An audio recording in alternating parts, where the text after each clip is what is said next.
All right. Good morning or good afternoon, wherever you are. Good evening. I know we've had some people joining us from countries that it's nighttime now. So welcome back to another one of ABYC's Thursday webinars.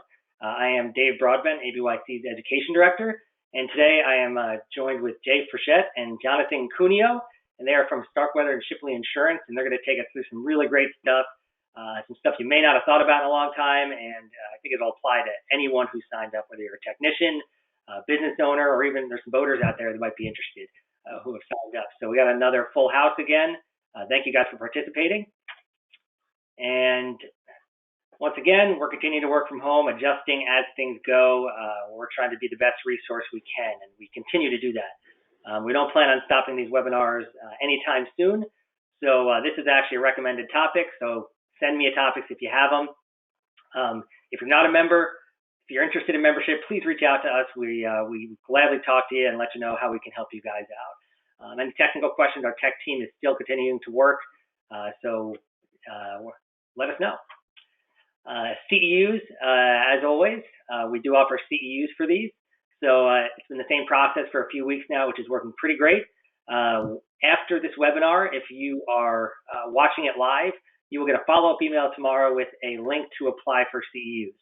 So click that link, sign in real quick, and you got to answer one question, and that will get you your CEUs applied to your own report there.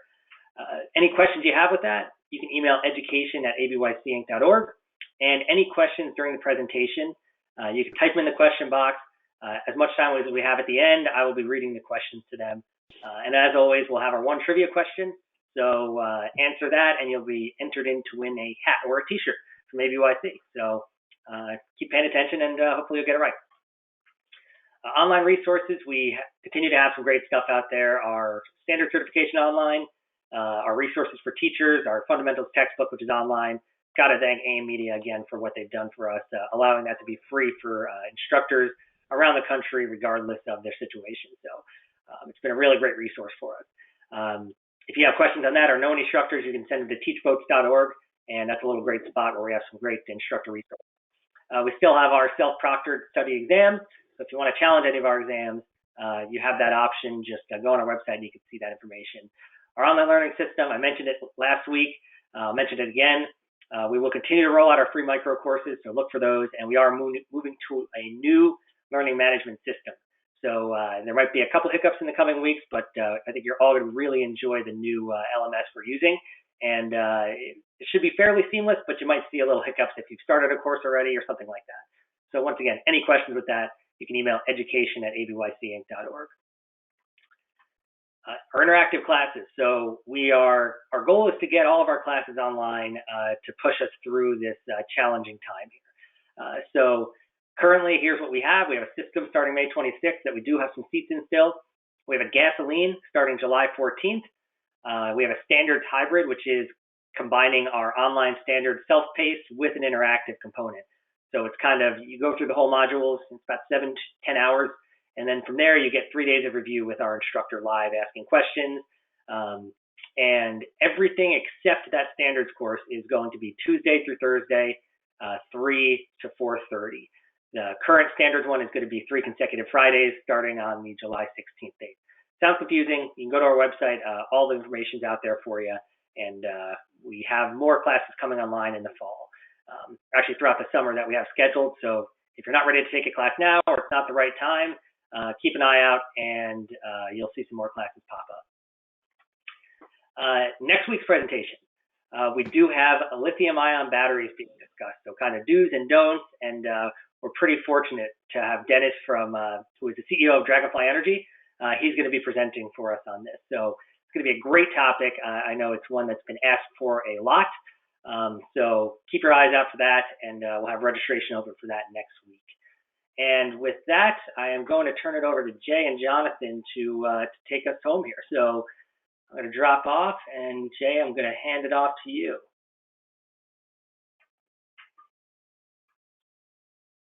All right. Thanks, David. So my name's Jay Frechette.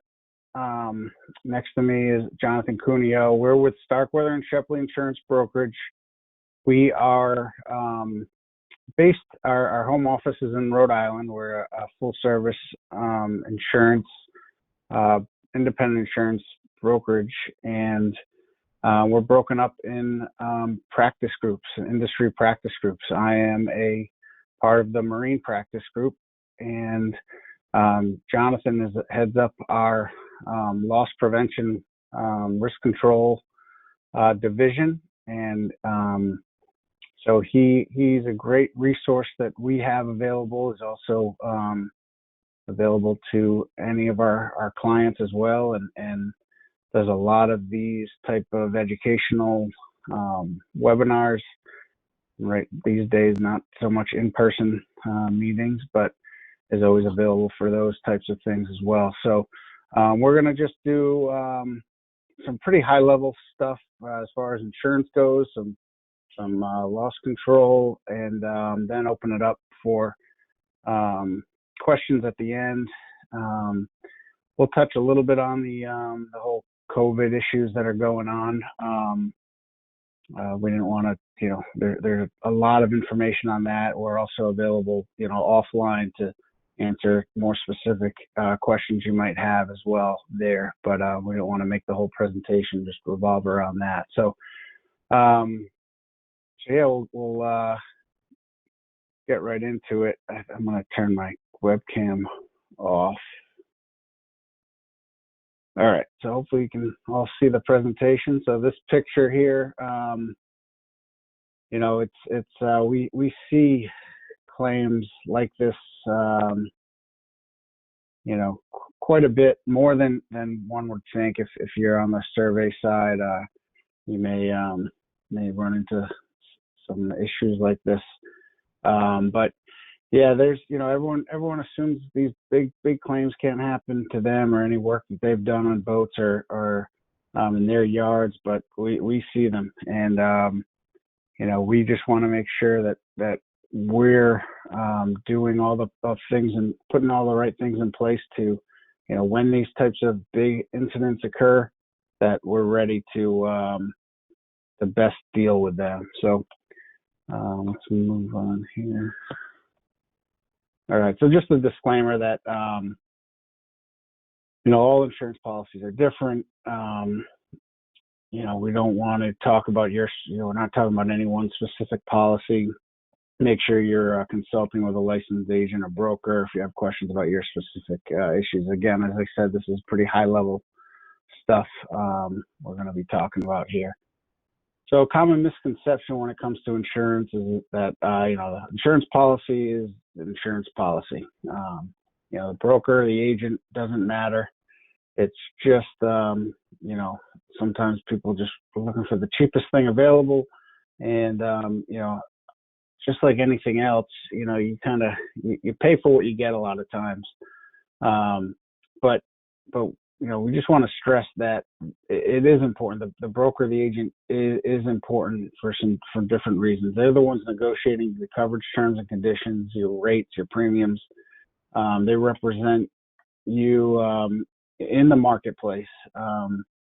And we'll talk a little bit more about what that marketplace is in the marine space. It's not very vast, bucket of insurance carriers that we have to work with. It's limited, so we have to make sure we're treating it, with some strategic plans in place, and make sure that we have insurance carriers ready to go that want to insure you.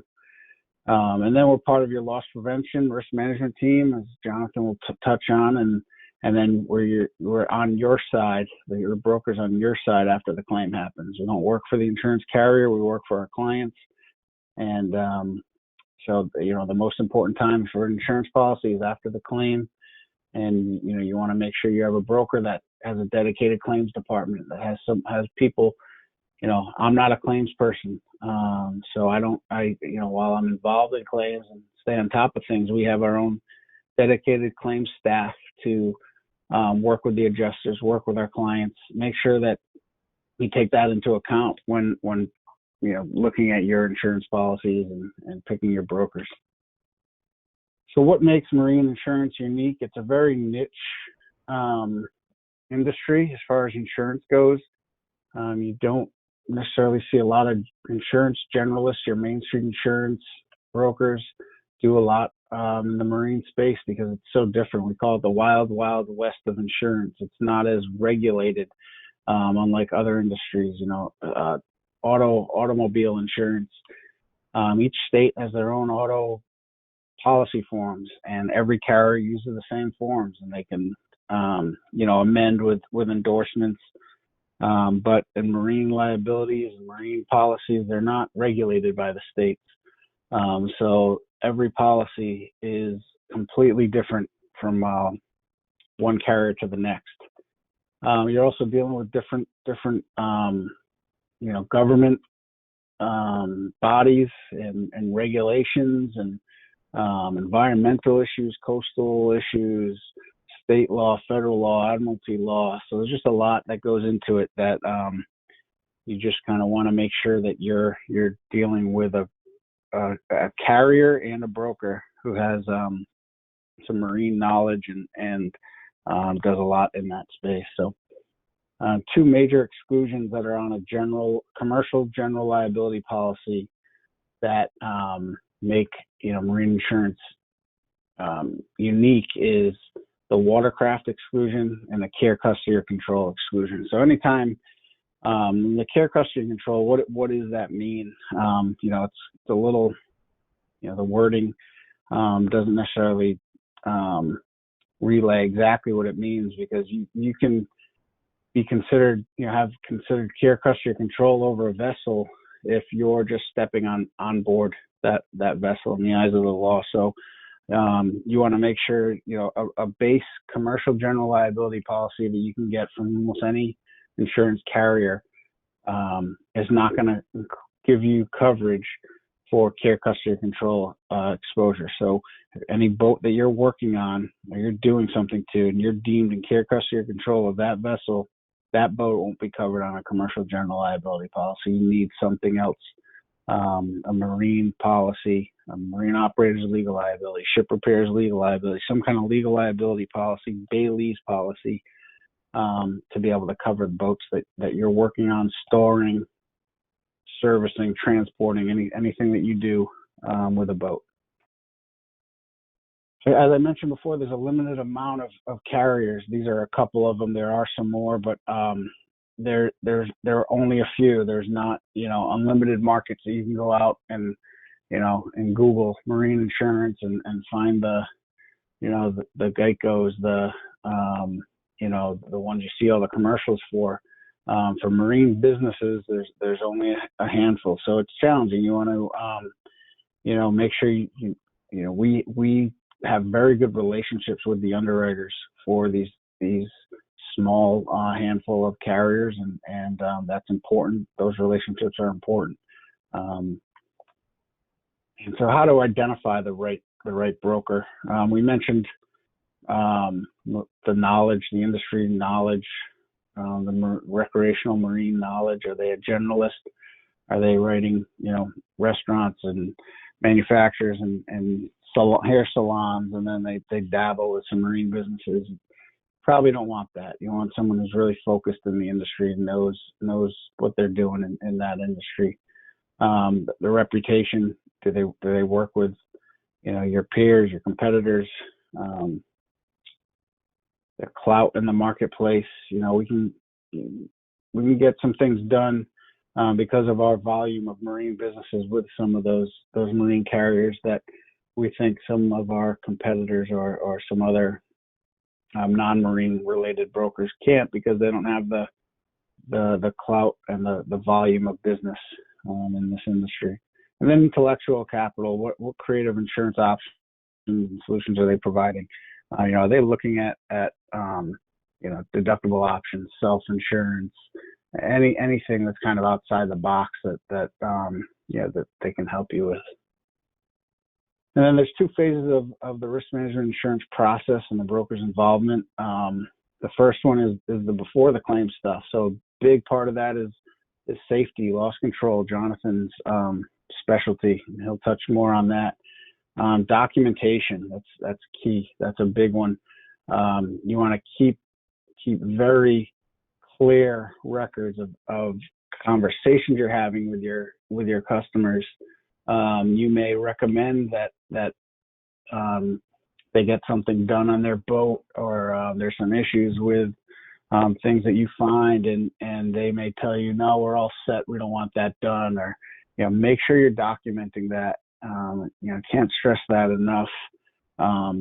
It's gonna come into play. If they take that boat and something happens down the line, and they're gonna, an attorney's gonna come back and they're gonna say, who worked on this boat at any given time?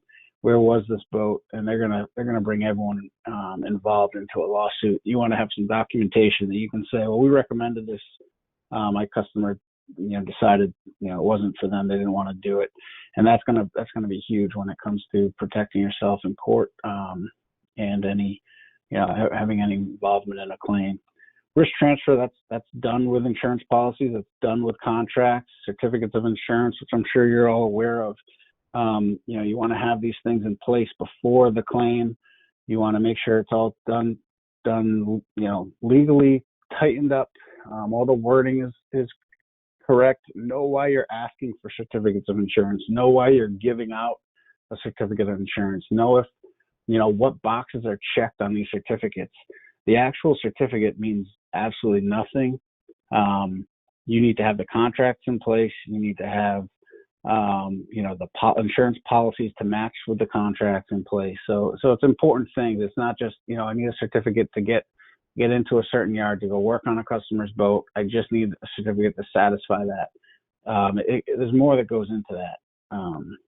We'll touch a little bit on that. Insurance policy negotiation, that kind of self-explanatory, what's going to be covered, what's not covered, what you want to self-insure, what deductibles you want to take on, what part of the risk you want to be involved in. And then the after the claim stuff, the claims advocacy, and then the carrier broker relationship. After that, again, your agent should be fighting on your behalf for claims and helping you out, and making sure that they're your advocate when it comes to dealing with a claim. So again, loss control strategies, reduce risk and premium. So underwriting process includes review of loss control procedures currently in place. So you want to make sure that you're doing the things not only to protect yourself and lower the chances of a claim, but also put yourself in the best light. I try to put my shoes in put my feet in the underwriter's shoes, and I'm glad I'm not an underwriter. I can never do that job, but I try to think like an underwriter, and you want to have these things in place because you look more appealing to an underwriter when they're going out to quote your business. So, are you OSHA compliant? Do you hold regularly held safety meetings? What are your fire prevention controls? What do you have in place? And then reducing the likelihood of mistakes and ensuring accidents. So, frequency of claims play a big part. Accidents happen, mistakes happen. If you can limit the number of times, the frequency, it's gonna play a big part in your insurance program. And then we talked about contractual risk transfer. A lot of either subcontractors out there, I'm sure, on this webinar, listening in. If you're a sub, if you're a sole proprietor, you're a lot of times you're kind of lower on the totem pole when it comes to contracts, and the big yards, the big contractors are putting things. They flow downhill. They're putting things on you, where you take a lot of the responsibility and the liability. You just want to make sure you're reviewing those with, obviously an attorney, and also with your insurance broker, to make sure your policies that you have in place are matching with the contracts that you're getting involved in. And then you want to make sure you're transferring that risk onto anyone that may be doing work for you, or any vendors you have that are coming and getting involved in your business. I did want to touch upon the program that we have for ABYC members. It's a member benefit. definitely worth everyone taking a look at. All ABYC members, it's a great benefit. We have preferred pricing that only is available for ABYC members, and there are credits available for holding any certifications to ABYC. It's a marine specialty program from the underwriters, from the claims handlers, adjusters, and then it's underwritten right now currently with Great American Insurance Group, which is an A+ rated carrier, a great marine partner that we have in place for the ABYC members. Comprehensive coverage. It's got everything you'll need for your types of work. So, it's a streamlined application process. Online application. Depending on the type of business and what you do, it may require some different additional questions and so forth. But it's pretty streamlined as far as just getting a quote. And then you can also get, as a policy holder, an ABYC member, you have access to other lines, cyber liability, which is a big one now, employment practices, crime, fidelity, direction office, auto insurance, all those. We've seen a great amount of success with people looking into this program. So a couple of things I wanted to, my contact info is down here. Feel free. We want to be a resource to ABYC and their members. What a great organization it is. Everyone, you can just tell by the participation on the webinars that they do, and so we want to be a resource, an added benefit to not just the insurance program, but a resource for the membership to come to and use us and ask us questions, and we're here for that. So with that, and that's that link. I don't know if you're able to click on it here, but we'll make sure you have access to that. But you can find it through the ABYC website. But that's the link to the application for the Marine Artisan program that we have available. So with that, I'm going to turn it over to John. And Jay, while you're doing that, if you want to send me that link after this, I'll include it in the follow-up email so everyone can see it. Yeah, absolutely. I will do that. All right. All right. Good to go.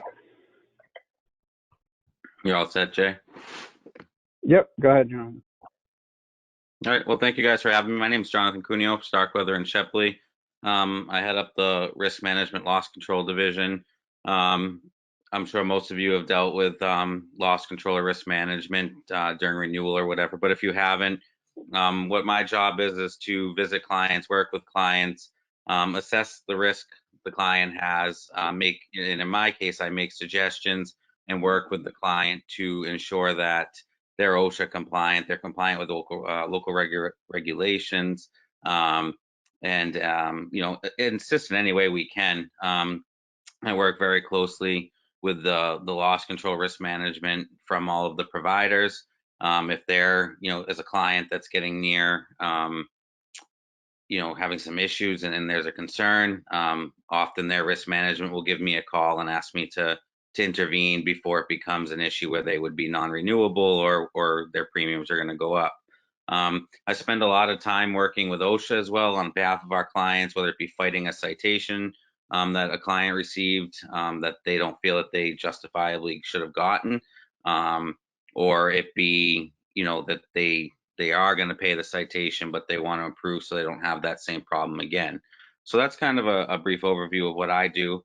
I've been in safety for about 15 years. I've worked up in Canada for Shell at one of the world's largest oil refineries, for some construction companies, and now for an insurance company. So today we're going to be talking about some COVID specific stuff related to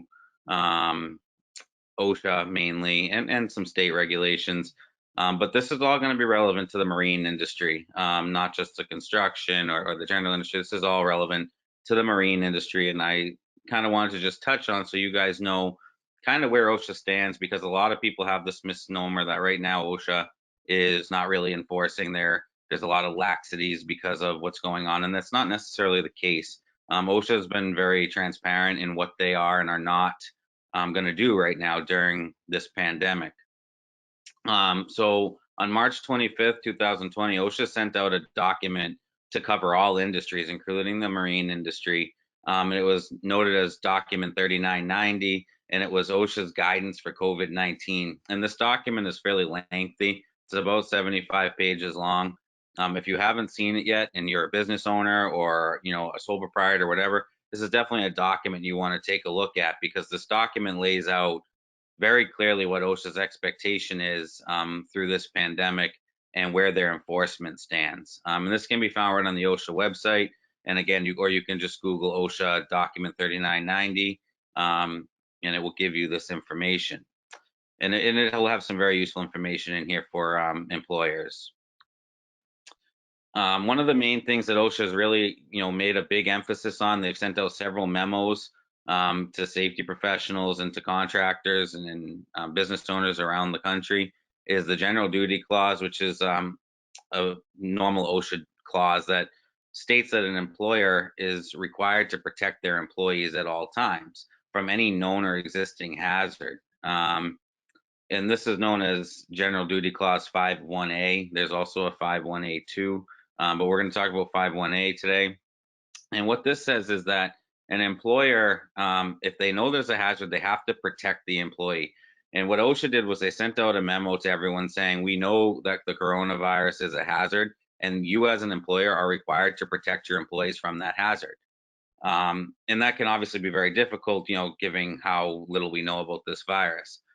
What OSHA has said in their memo is they want employers to ensure that under the general duty clause that they're taking all recommended CDC precautions. So if you're following CDC and state guidelines, you're fairly well protected under the general duty clause.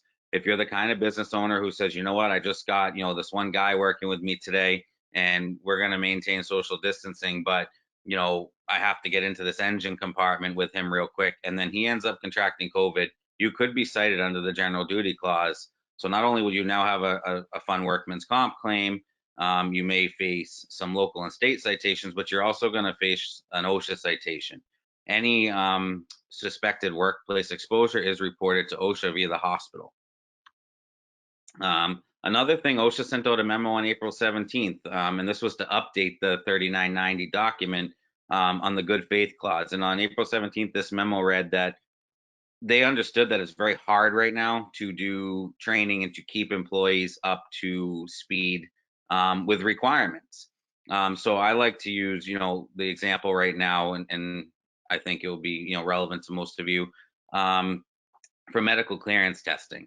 So if you have, guys that are sandblasting or painting or whatever, they would have to be fit tested every year and have medical clearance in order to wear a respirator. Well, OSHA knows that right now it is almost impossible to get a medical clearance appointment to wear a mask unless you're a healthcare provider. So what they've said is if you can show during an inspection or during an audit that you have conducted those tests in years past, for right now, during this pandemic, they will take those previous tests as good for this year, even though by standard they're only good for a year. So you kind of can use last year's until the end of this pandemic. And that would be for all, training requirements where it would not be possible for the employer to, to host that training. Things that wouldn't apply to this would be things like OSHA 10 or OSHA 30. If you needed to get, a guy and he needed to get his longshoreman certification or whatever, you would still have to get that if the class is available online. I know with the marine industry, some of them are a little harder to find online. Some of them they don't do online, and OSHA has noted that, and they are working to. There are some people now doing some of these, like the longshoremen, can be done partially online now, and you could contact your local OSHA training center for that. Respiratory protection was a really big one, and this has stirred up a lot of controversy in every industry right now, because you have guys that are required to wear a mask, they're required to be fit tested. Now you're having employees wear a mask at all times. And you have to be very careful here. And OSHA sent out a memo on April 3rd regarding this. And they pretty much laid out very clearly that if you're going to have guys wearing any type of medical grade equipment, meaning if you have a guy wearing an N95 at work, he is required to still follow your RPP or your respiratory protection program. That would mean as an employer, even though you're trying to follow state, regulations or CDC guidance, you would have to have a written program. He would have to sign off on, he or she would have to sign off on that program. They would also then have to be fit tested, and that would have to be documented, and they would have to have medical clearance from either this year or last year. So you can't just throw out N95s to every guy and say, oh, here you go, you got to wear this to state guidelines. What doesn't apply to this regulation, and OSHA made very clear, would be any type of non-medical grade mask or face covering.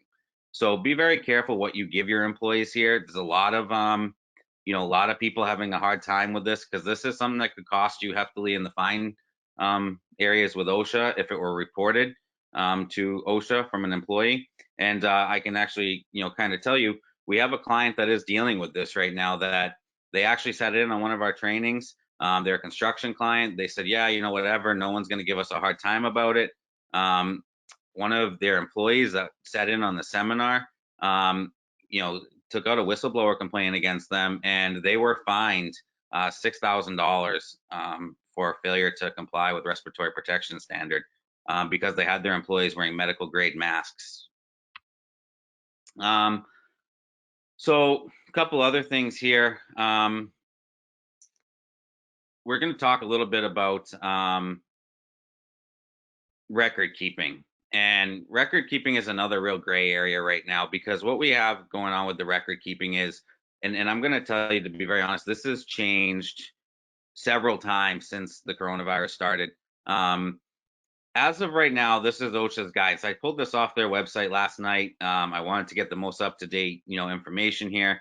And pretty much what this is saying right now is that you can, for the most part, you're going to have to claim a reportable case on your OSHA 300 log if it meets the following criteria. So if you have a number of cases in the workplace, you don't know where it started, but you have 2 or 3 cases in the workplace, they're going to deem those to be reportable.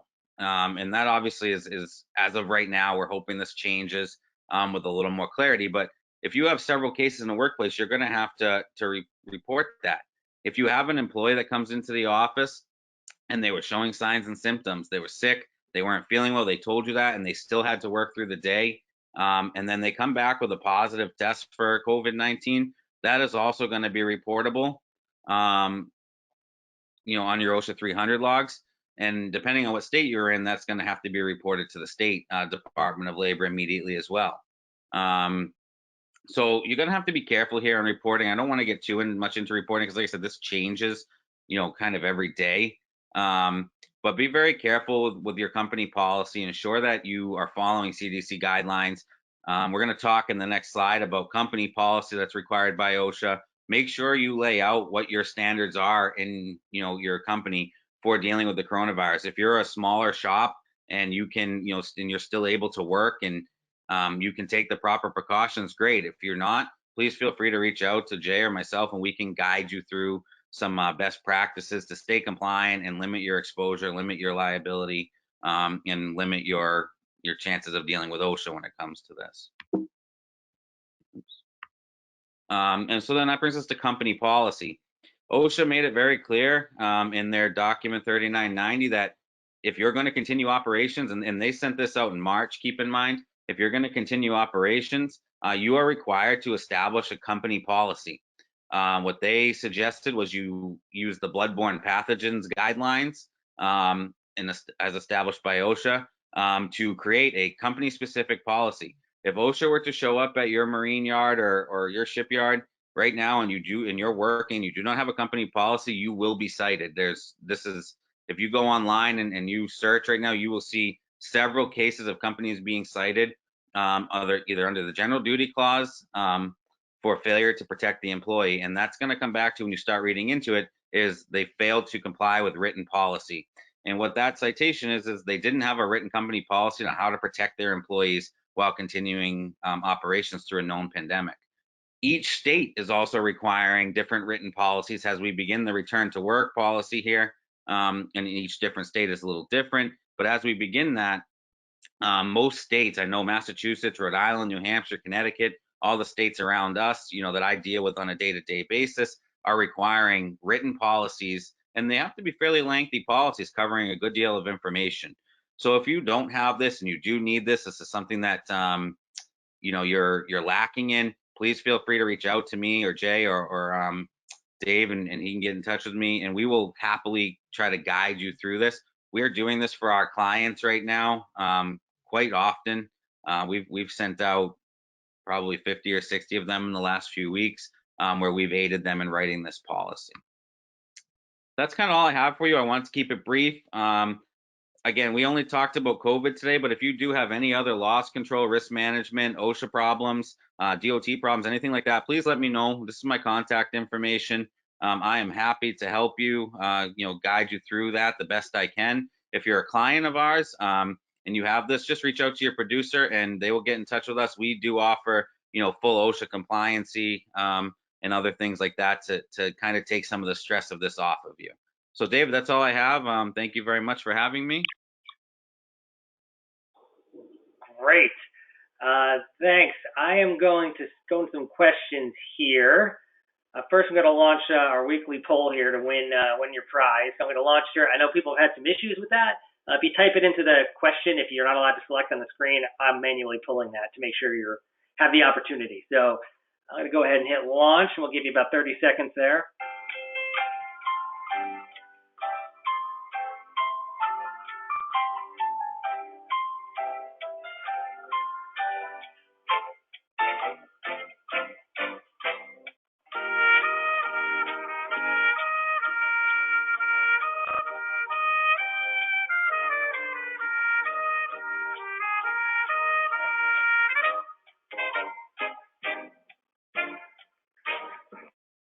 All right, let's close the poll. Looks like people are paying attention here. 91% of the people who were able to answer on here got it right. So like I said, I see a bunch of people might have had some issues there, so that's okay. I'm pulling that. If you guys are ready for some questions, we can jump into some here. And I think these guys already kind of made it clear that, everything's case by case here. If you have a really in-depth question, they can help you out with that off-site here, but they'll answer the question to the best of their ability with the information we have here. I see a couple hands raised. We have so many people here, we can't really take questions by turning on mics. So if you don't mind typing in those questions, we'll get to them. All right, so the first question is, could an insurance company, insurance policy deny a claim if a boat and a trailer were hauled without an oversized permit, and while being hauled to launch by the owner in Michigan, it was involved in an accident? The boat and trailer were covered, sorry, I'm scrolling down, covered by the owner, and the boat had a 10-foot 6 beam. So a lot to digest there. That, coverage is determined based off of the policy. So without having the policy, knowing exactly what happened, I guess the answer that nobody wants is it depends. But what I would suggest is you make sure that that your agent knows the situation. I'm assuming this is a real life example, so make sure that your agent knows the situation. Make sure that the adjuster involved knows the situation, all the details, and that you want your agent or broker fighting for you on this. And if they're going to decline it, sounds like it may have been declined. Make sure you're reading the policy to see why it was declined, and make sure that whatever they're declining the coverage based off of is legit and was in the policy. So yeah, it's hard to say. I'm happy to chat more with whoever asked that offline to get more specifics on it. All right, next question. Do you have any pointers on insurance for an occasional skipper charters? Yeah, I mean, if you have your boat insured, some carriers will allow for, to do the occasional charters. The one thing I would say is, make sure you have the proper coverage in place. Make sure you're exploring all the insurance carriers that will do something like that. What we have, I mean, the occasional charter sometimes is hard because, it's kind of that weird gray area where a company only wants to insure a boat that's just being used for charters or a boat that's never being used for charters. So the occasional thing might throw some carriers off. But you can find there are carriers out there that are insuring charter boats. So you might have to find, you may not be able to stay with the carrier, the insurance company that has been insuring your boat for all along. If there's a material change in what you're doing. So if you have your own, personal vessel and you're going to start using it to make some money doing whatever it is, that's a new exposure, and you might need to find a new carrier that's going to be okay with what you're doing. Right. Many times I come to a loss and ask the insurance broker or agent and the assured if there is an existing survey. Many times no baseline survey exists prior to or at the time of the start of the policy. How can an underwriter insure a vessel without knowing what they are placing a policy on? Again, back to I'm glad I'm not an underwriter. Yeah, I mean, each carrier has their own guidelines as to what they require a survey for if they're going to insure it. We find, if it's a personally owned recreational vessel, on a boat or yacht policy, which it isn't my specialty, but they're typically going to require a survey if it's worth over $50,000, sometimes over $100,000. If not, an underwriter is just going to take their word for it and insure it based on what the broker, how the broker explains it, or an application that's involved prior to insuring, binding insurance policy. On the, we insure a lot of boat yards who have work boats or commercial vessels, and they'll write a work boat without a survey, 99 out of 100 times. So a lot of times they're just it's a good question. How are they insuring something that they don't know exactly what they're insuring? They're going to use whatever information they have at the time to underwrite that, and it's the burden is almost back on the insured to prove that they had this in place and they disclosed everything prior to getting the vessel insured. It's impossible to argue after the fact, after the claim, after the loss, after the survey. You need to document everything you have and let the underwriter know if you have high value equipment or whatever it might be. All right. Do you provide E&O insurance for marine surveyors? This question comes up quite a bit. We don't. The answer is yes. The problem is the minimum premiums that are available in the marketplace. So there are organizations, associations that have programs designed specifically for your, one, sole proprietor, small surveyors, where those are you're better off going through those programs. We can definitely provide E&O for marine surveyors. The problem we come across is they're going to have minimum premiums associated with it. So it really only makes sense if you're a company of marine surveyors. If there's 10 of you, there's 20 of you, and you're going to be paying over $5,000, or $10,000 for your policy. Other than that, I'd recommend going through a SAMS or another association that you can get the policy It's a program designed specifically for that. All right, and I think we have a question for Jonathan here. How do you feel about the liability protection that is being spoke about to protect small businesses from frivolous lawsuits? Will this affect the GD 3990?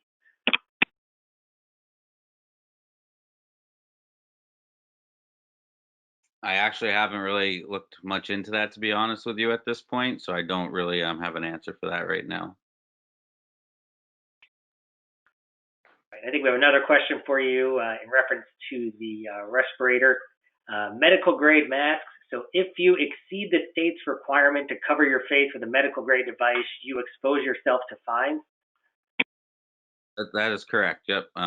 You would be open as a business, not personally. If this were during a business operation, you fall under the OSHA scope, which most in the marine industry would fall under the OSHA marine standards in 1917 or 1916. Yes, you would be opening yourself to OSHA fines there. That's why they recommend face coverings, and or if you're going to use any type of medical grade equipment. You would obviously need to have that policy in place and follow the proper steps as defined by OSHA. Right. How does the company policy affect a client on the site? Referring to what? That's all I got. So I'm not sure if it's just a general overarching question or not, but that's all it's provided with that one. All right. So, I mean, I don't know where they're going with the question, but what I will say is, so if you as a company, you have to have, your own policy in place. The client should have their own policies, and or the client is, going to fall under, their own policy or the GC's policy, whatever. There's so many different ways it could go here. But each company should have their own policy in place, right? Safety program and safety policy in place here. And I think you may have just answered this, but what kind of masks should be issued if not N95 medical type? I think you were saying face coverings. Yeah, any homemade face covering, non-medical grade. So like a paper dust mask would be fine, as long as it wasn't, medical grade, any of the N95s or anything like that, KN95s.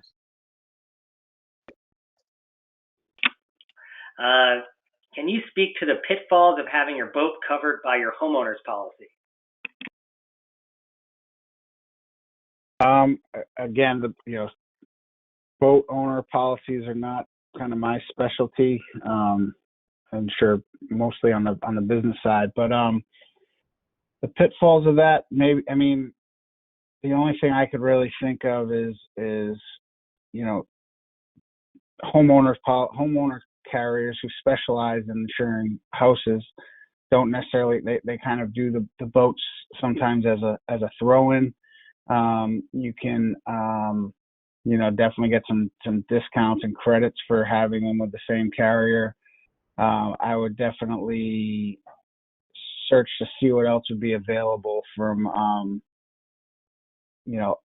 other boat or yacht insuring carriers, to make sure that compare the policies, compare the coverage forms, and again, a lot of times you get what you pay for. So yeah, maybe if you have an Allstate homeowners policy, to get them to throw in on your boat as well, you're gonna save some money. It's probably the cheapest way to go, but from a pitfall standpoint, I would just make sure that you have the right coverage in place, no matter who you're with. Right. For a small boat repair business with one employee who is the owner, does he need to worry about the OSHA COVID-19 procedures? I'm sorry, Dave, could you just repeat the question again? Sure. There's a small boat repair business where there's only one employee who is the owner. Does he need to worry about the OSHA COVID-19 procedures? Yes and no. He doesn't need to worry about it on an OSHA front or Department of Labor front. He would need to worry about, obviously, state regulations, but no, he would not apply to OSHA, short of him getting hurt at work would be the only time OSHA would apply to him. Okay, and I think this question follows up nicely. As a self-employed surveyor, what things that you talked about apply to me protecting myself? Are boat yards required to have special plans that will apply to me during the pandemic? Great question. Yeah, absolutely. Each shipyard, boat yard, marina would be under OSHA be required to have a company policy. That policy should cover all of those visiting each marina, and what their policies are to be on their property and how they're mitigating their risk of exposure. They're complying with OSHA and state guidelines. So as to the first part of that question, what applies to you? You would obviously not fall under OSHA's scope unless you were to get hurt at work. The OSHA doesn't, really look into companies that small. It's usually 6 to 10 or more employees, unless somebody is injured, which time they would obviously in the hospital report, they would open an investigation. But for that individual would want to have, the way they're going to protect themselves and comply with any of their regular clients. So if you're going to a shipyard, each one of them is probably going to have their own policy or is required to have their own policy. And you're going to probably be asked, I would imagine, in most places, to provide your policy or how you're going to do it. So you want to have some small document drafted showing that you're going to have your mask on, that you're going to, decon the boat or whatever when you're done with it, etc. All right, and I think we have time for a few more questions here. So how responsible is a contractor for, let me start that one over. How responsible is a contractor working on a vessel for open hatches? If someone were to fall in and get injured, what type of policy covers this? So it depends who falls in and gets injured. If it's a third party, non-employee, that's going to be your general liability policy typically. So bodily injury of third parties. If it's an employee, that's a workers' comp issue. And then the line kind of blurs if it's a subcontractor or a sub of a sub or anything like that. But if you're talking just your customer falls through or someone else working on the boat, that is just completely third party, has nothing to do with your business. That's general liability. And how responsible are you? These claims come up quite a bit, and you could, if they can prove that you were the one working on the boat and you were the one that left the hatch open and someone fell through or you didn't secure it properly, you're pretty responsible. All right, I think we have time for one last question here. And, these guys were kind enough to offer their contact info, so feel free to reach out. And, all their answers are obviously based on the information they had. So I'm sure they can give you more detailed answers if you'd reach out to them. Is it industry standard to hold the insured party responsible for a deductible without finding them at fault for a claim? Additionally, can a claim without fault negatively affect future policy renewals/rates? It shouldn't. Typically anything that you're not at fault for, you should be able to explain away to an underwriter. Now that being said, a carrier that does pay a claim, they defended you, that, they can do whatever they want upon renewal. They, maybe it costs them, $20,000 of lawyer fees to defend you to get out of paying a claim.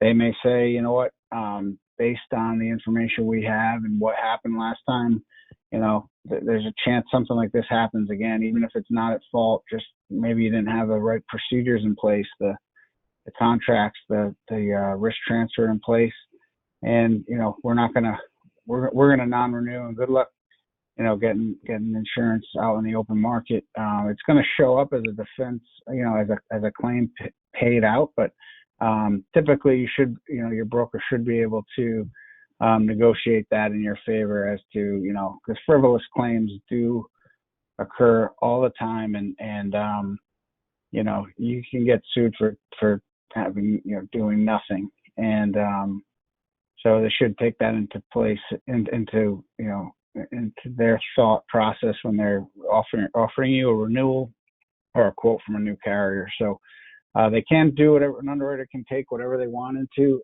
consideration, but it shouldn't affect you negatively. All right, I'm going to jump back on screen here. Jay and Jonathan, I really want to thank you guys for taking the time to present to us today. I think it was very beneficial. I think everyone enjoyed it, and said these guys are available if you have questions for them. Just to close a few things out here, CEUs, if you are watching this live, you'll get an email tomorrow with a link to apply for CEUs. If you're watching this on you will see a little link pop up on the screen somewhere. Matt moves it around every week. That'll allow you to follow that link to apply for CEUs. I'd encourage you to subscribe to our YouTube page if you're there, just in case you miss one. You'll get a notification when we pop it up. And we're going to have some great topics coming up in the future, starting with lithium-ion technology next week. It's been a hot topic. A lot of people are discussing it. So we have one of the industry vets out there, Dennis from Firefly, is going to be discussing that for us. So we look forward to seeing you all next week. Jonathan and Jay, thanks again, and I hope everyone has a great weekend. All right. Thanks, Dave. Thank you.